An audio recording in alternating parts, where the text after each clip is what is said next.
This video is about the 3CX version 20 two-factor authentication.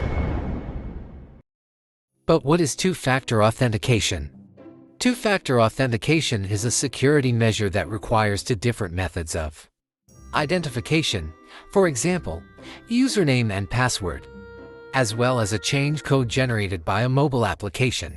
This protects against unauthorized access, even if someone had obtained our password. It is important because it increases security and prevents others from accessing personal or sensitive data. Such solutions are used, for example, in banking. Let's see what this means in our case. The system manager sends the welcome email from the system. This welcome email contains the details we need to set up our system. We click on the Click Here button. The new password is displayed in a new window. The structure of the password is defined by 3CX. It contains a small letter, a capital letter, a number and a special character. It must be at least 10 characters long. I recommend you to use the password recommended by the browser. The two-factor authentication is the safest way to access it. I fill the password recommended by the browser. I change the password. Now I can log into the web client.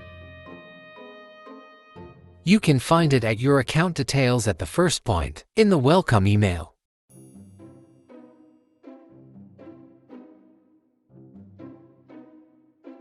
In this case, we are working with the 333. We will fill it and log in. To use the two-factor authentication, the user needs a mobile phone. It must be an iOS or Android phone. You can use the Google Authenticator or the Microsoft Authenticator on this device.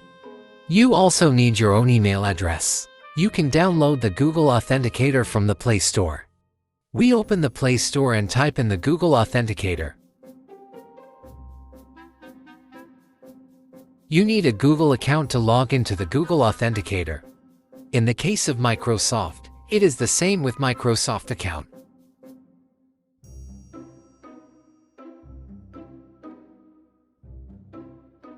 Once you log in, you need to enter the QR code.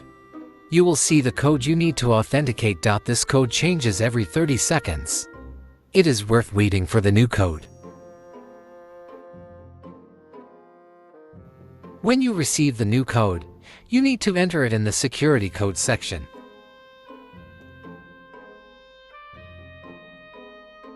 Then you need to click on OK. Now we have connected the Google Authenticator to our device. Now I will show you how to use the two-factor authentication. You need to enter your extension number and password. Then you need to enter the current security code from the authentication application. You need to open the application on your smartphone. You need to enter the code in the security code section.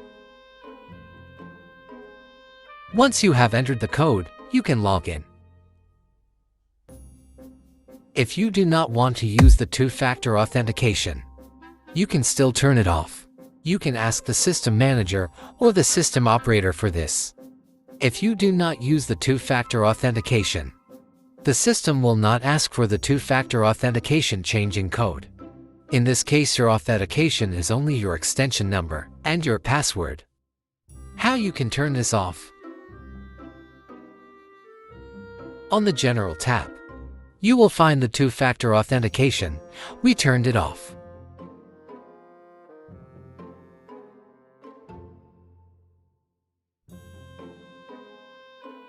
You can see that the device does not have two-factor authentication set up.